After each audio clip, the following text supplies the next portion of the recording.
Welcome student, गणित शास्त्र में स्वागत है आपका। देखिए यहाँ पर हम 5.1 शुरू करने वाले हैं और इससे पहले अपना 4.4 तक की एक्सरसाइज कंप्लीट कर लिया 9th क्लास की। तो आप प्लेलिस्ट में जाकर वीडियो देख सकते हैं और यहाँ 5.1 मिलेगा और इस सभी को आपको जो पीडीएफ है वो आपसे प्रॉपर आपको मिल जाया करेगी। ठीक है, सेम टू सेम फॉर्मेट में जो मैं यहाँ सॉल्व किया करूंगा। सबसे पहले देखिए पहला वाला क्वेश्चन हमें क्या दे रखा है। सबसे पहले दे रखा है कि यदि कोई एक बिंदु है तो उससे होकर केवल एक ही रेखा खींची जा सकती है, मतलब कि only one line can pass through the a single point. क्या अगर कोई एक सिंगल पॉइंट है, जैसे ये कोई एक सिंगल पॉइंट है, तो इससे केवल एक ही रेखा खींची जा सकती है। अगर हम इससे लाइन से खींचते हैं इसी पॉइंट से होकर, तो हमारे पास क्या बहुत सारी लाइन खींच सकते हैं हम। तो इसका मतलब ये कथन क्या हो जाएगा, हमारा असत्य हो जाएगा। ठीक है, नेक्स्ट दे रखा अगर दो बिंदुओं से होकर जाने वाली असंख्यक रेखा खींची जा सकती है।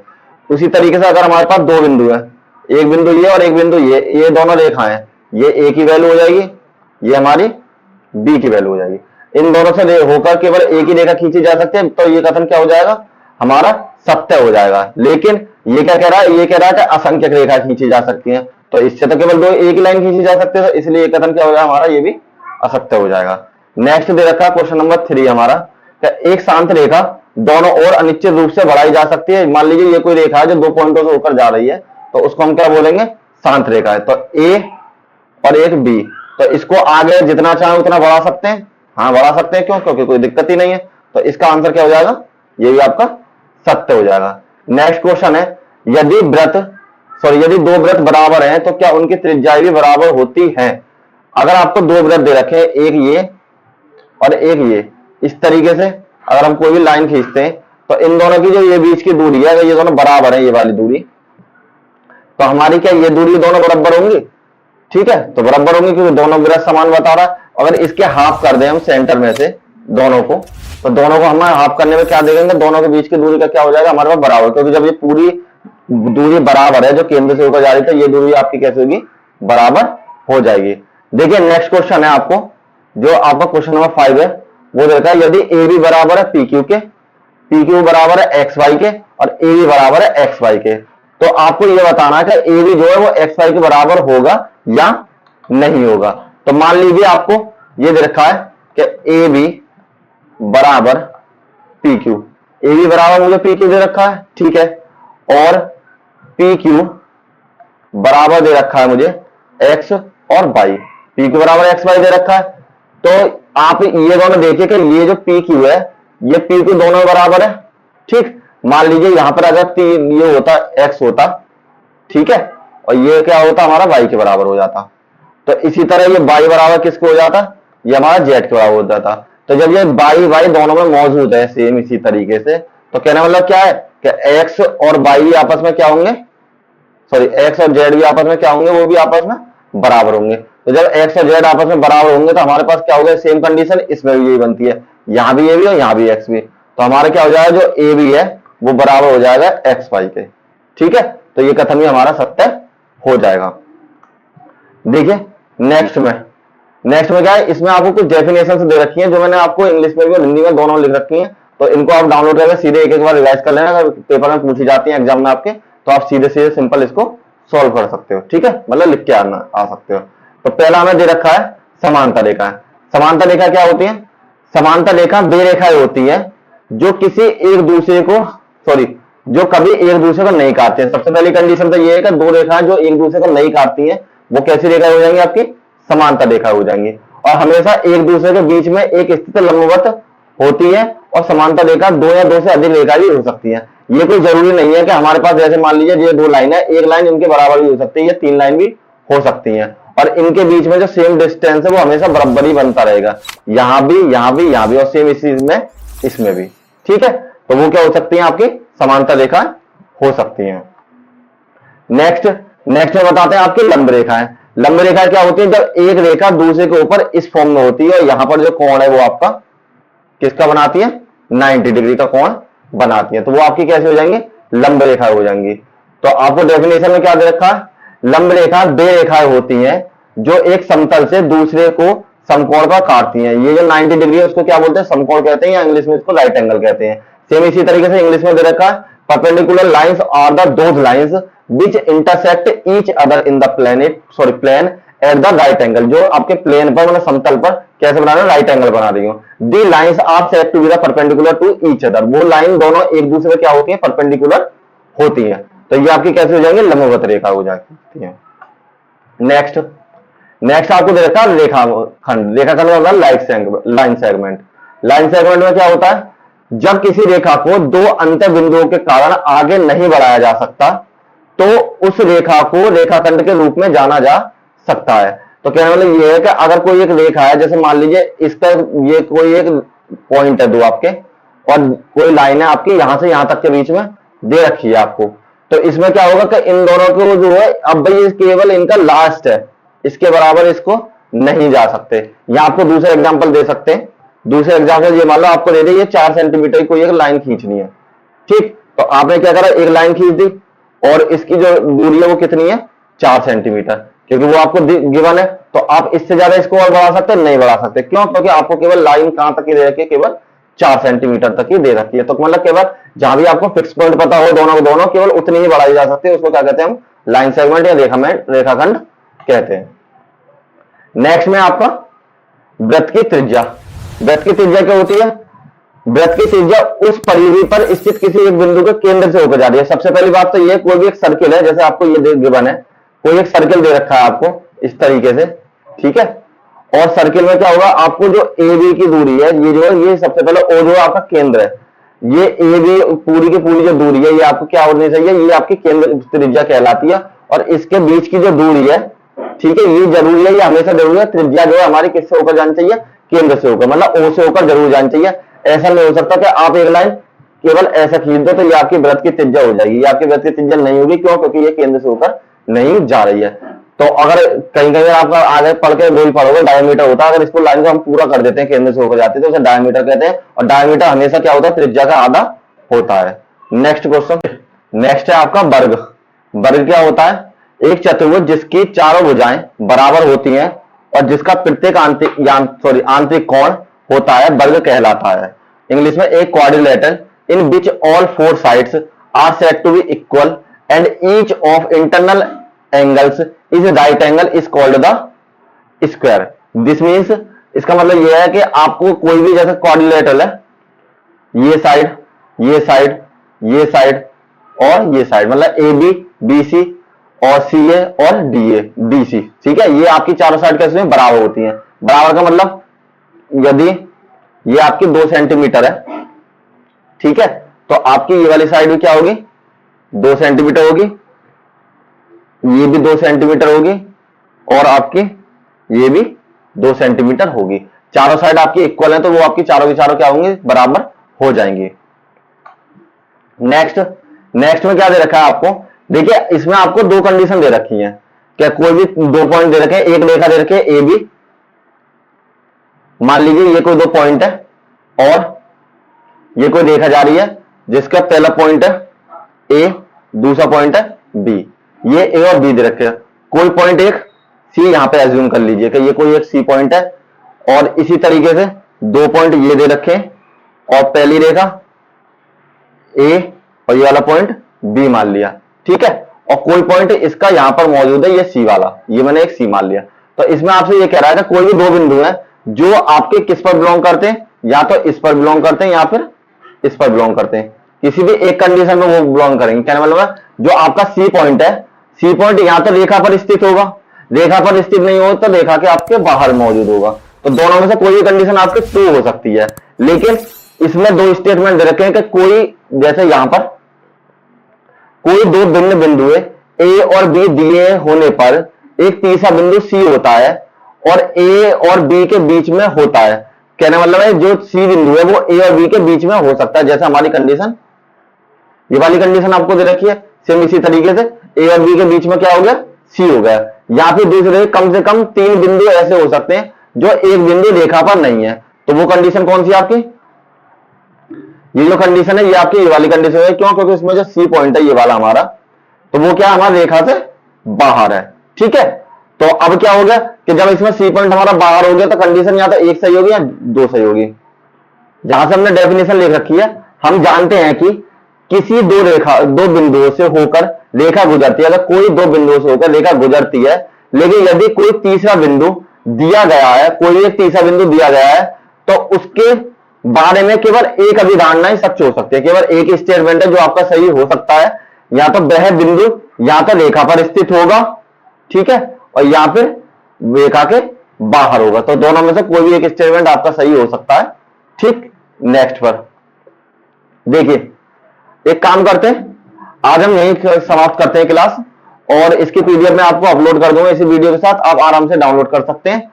और जो भी आपकी क्वेरीज है उनको आप भेज सकते हैं टेलीग्राम लिंक पर, मेरे वो ज्वाइन कर सकते हैं। आपको जल्दी जल्दी टेलीग्राम लिंक की आईडी मेरे प्रीवियस वीडियो में मिल जाएगी, वहां से देख लेना, या डिस्क्रिप्शन में लिंक मिल जाएगा, आप वहां से सीधा मुझे संपर्क कर सकते हैं। Thank you.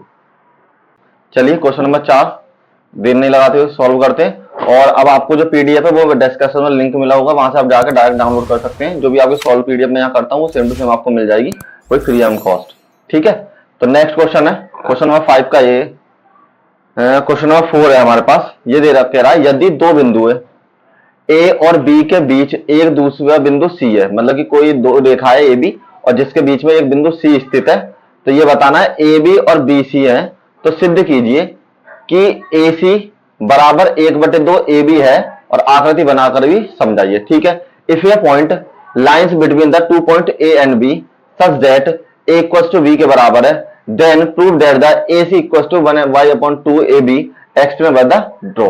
तो मान लीजिए आपके पास ये दो पॉइंट है, एक पॉइंट ये रहा, एक पॉइंट ये रहा, और यहां से कोई एक लाइन खींच दी आपने, तो ये ए और ये आपकी बी लाइन हो गई। ठीक है, और इसमें जो बीच में बिंदु है एक, वो क्या दे रखा है आपको, सी दे रखा है। तो यहां पे एक बिंदु सी ले लेते हैं, तो ये बिंदु हमने सी ले लिया, जिसमें मुझे दे रखा है यहां पर ए सी बराबर सी बी के। क्यों? क्योंकि ये मुझे ऑलरेडी गिवन है, सी बी लिख लीजिए। यहां पर अगर आपको कोई कंफ्यूजन है तो आप ऐसे लिख सकते हैं, ए सी बराबर बी सी लिख लीजिए। ठीक है, अब हम क्या करते हैं, यहां पर दोनों पक्षों में ए सी जोड़ने पर दोनों हम क्या करते हैं, जो ए सी है दोनों को ऐड करते हैं। तो यहां पर ए सी है प्लस में ए सी ऐड किया मैंने, बराबर यहां पर है हमारा बी सी प्लस में मैंने ए सी ऐड किया। ठीक है, तो ये क्या हो जाएंगे, ए सी और ए सी कितने हो जाएंगे, एक इसके आगे माना जाएगा और एक इसके आगे, तो ये हो जाएंगे 2 ए सी बराबर में बी सी प्लस ए सी। अगर आप गौर से देखें तो यहां पर बी सी है और यहां पर आपका ए सी है, तो ये टोटल वैल्यू किसके बराबर हो जाएगी, ए बी के बराबर। तो यह हो जाएगा 2 ए सी बराबर हो जाएगा आपका ए बी के बराबर, और जब ये इसके बराबर हो जाएगा तो ए सी बराबर हो जाएगा, हम 2 को उधर ले जाते हैं तो यहां हो जाएगा 1/2 और ए बी के बराबर, और यही आपको प्रूव करना था। ठीक है, चलिए नेक्स्ट क्वेश्चन सॉल्व करते हैं। क्वेश्चन नंबर 5, इसमें दिया हुआ है आपको कि यदि बिंदु ए सी को रेखाखंड ए बी का मध्य बिंदु कहा जाता है, जो सी है उसको एक मध्य बिंदु कहा जाता है, तो ये कोई रेखाखंड है, जैसे मान लेते हैं ये ए और ये बी, और यहां से मैंने एक लाइन खींची और इसका मध्य बिंदु है सी। ठीक है, सिद्ध कीजिए कि प्रत्येक रेखाखंड में केवल एक ही बिंदु मध्य बिंदु होता है। तो कोई एक बिंदु और मान लेते हैं हम इस पर, हमने क्या करा, ये मान लिया कि ये हमारा बिंदु डी है, कोई एक रेखा है जिसका मध्य बिंदु हमें सी दे रखा है और उसके बराबर में एक बिंदु हमने डी भी मान लिया। तो हमें यह बताना है कि केवल जो रेखा होती है उस पर एक ही मध्य बिंदु होता है या 2 मध्य बिंदु होते हैं। तो हमने जब ये माना है तो हमने माना डी एक मध्य बिंदु है। जब डी एक मध्य बिंदु है तो मध्य बिंदु की समीकरण क्या होती है, ए डी, सॉरी मिटा लेते हैं, ये हो जाएगा ए डी के बराबर, यहां से ए डी बराबर बी और डी के। देखिए ये जब मध्य बिंदु है तो ये वाली दूरी बराबर होगी ये पूरी दूरी के, बी डी के। ठीक है, लेकिन हमको क्या दिया है, हमको गिवन है ऑलरेडी के ए सी बराबर है बी सी के। क्यों? क्योंकि बी सेंटर पॉइंट है, मतलब मिड पॉइंट है, सेंटर पॉइंट यहां पर मिड पॉइंट। ठीक है, तो हमने मान लिया हमारा बी कैसा, बी हमारा कैसा मिड पॉइंट है। तो जब ये बी मिड पॉइंट है हमारा, तो हम क्या करते हैं यहां पर कि ये इक्वेशन नंबर 1 और ये इक्वेशन नंबर 2 हो गए। तो यहां लिख दीजिए इक्वेशन 2 माइनस 1 के बराबर। जब 2 में से मैंने 1 माइनस करी तो यहां हो जाएगा A C minus A D बराबर B C minus B D. इसमें से मैंने इसको माइनस कर लिया और इसमें से मैंने इसको माइनस कर लिया। ठीक है, तो ए बी माइनस ए सी, अगर यहां देखें हम ए बी तो ये दूरी है मेरी पूरी, कलर चेंज कर लेता हूं जिससे आपको दिख जाए। ठीक है, देखिए ए बी तो हमारी ये दूरी है पूरी और ए सी हमारी ये दूरी है। तो ए बी बड़ी है और ए सी छोटी है। तो ए बी में से जब हमारा ए डी माइनस हो जाएगा तो हमारे पास क्या बचेगी दूरी, सी और डी बच जाएगी। सी डी लिख सकते हैं या इसको डी सी लिख सकते हैं। सेम इसी तरीके से ये दे रखा हमें बी सी और बी सी में से माइनस करनी है बी डी, लेकिन यहां पर बी डी वाली बड़ी है तो ये हमारी क्या बचेगी माइनस के सी डी बच जाएगी। दोनों को एक साइड ले लेते हैं, दोनों मैंने एक साइड ले लिया तो यहां हो जाएगा आपका सी डी प्लस में सी डी बराबर में 0 के बराबर। ठीक है, ये गलत हो गया, इरेज कर लेता हूं थोड़ा सा जिससे आपको साफ दिख जाए। चलिए करते हैं अब आपको हो जाएगा यहां पर सी डी के बराबर। तो दोनों जुड़कर कितना हो जाएगा 2 सी डी बराबर हो जाएंगे और बराबर में 0 के हो जाएंगे। और सी डी बराबर कितना हो जाएगा हमारा 0। क्यों? क्योंकि हमने 0 को 2 को उधर भेज दिया था, हमारा 2 से भाग देने पर ये हमारा 0 हो जाएगा। ठीक है, तो अब हमारा सी और डी की जो लाइन है वो 0 है।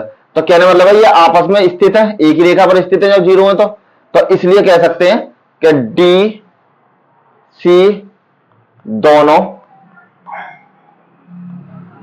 मध्य बिंदु नहीं होंगे।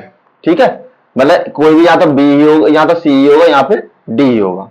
चलिए next question number 5। Question number 5 भी हमें लगभग इसी तरीके का दे रखा है।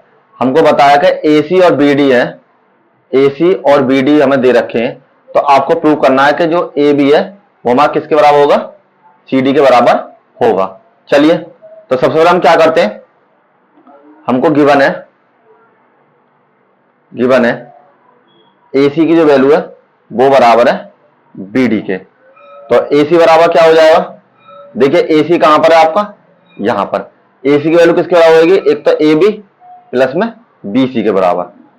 तो ये बराबर हो जाएगी ए बी प्लस में बी सी के बराबर। ठीक है, अब सेम इसी तरीके से निकालते हैं बी डी की वैल्यू। ठीक, किससे निकालना है हम, फिगर से।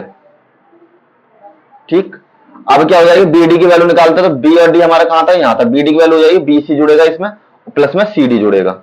तो यहां हो जाएगी बी सी प्लस में सी डी, दोनों मैंने ऐड कर लिए। अब क्या करते हैं, ये समीकरण नंबर 1, ये समीकरण नंबर 2।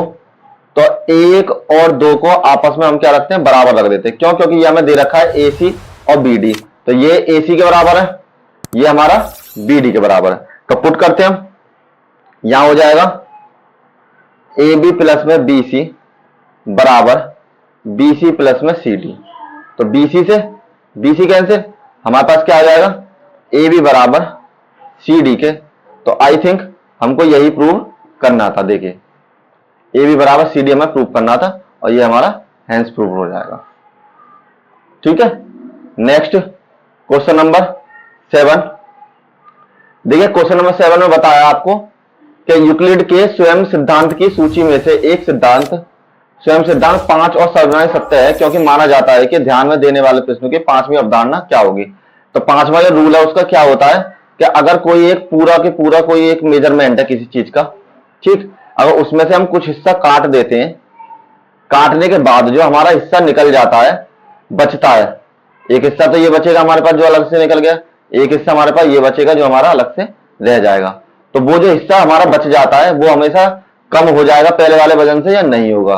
तो देखिए इसने एग्जांपल दे रखा है, जैसे एक केक है सर्किल में, ठीक है, इसमें से हमने क्या करा, इतना हिस्सा हमने पार्ट करके निकाल लिया, तो हमारे पास क्या बचेगा, केवल इतना पोर्शन हमारे पास बच जाएगा और केक वाला पार्ट इतना बच जाएगा। अगर मान लीजिए ये केक 10 किलो था और 1 किलो हमने इसमें से निकाल लिया और ये हमारे पास 9 किलो बच गया, ठीक है, तो ये पहले वाले वजन से कम है या नहीं है, कम हो जाएगा। क्यों, क्योंकि ये हमारी क्या होगी, हमेशा ये चीज हमारी छोटी होगी इससे, ठीक है।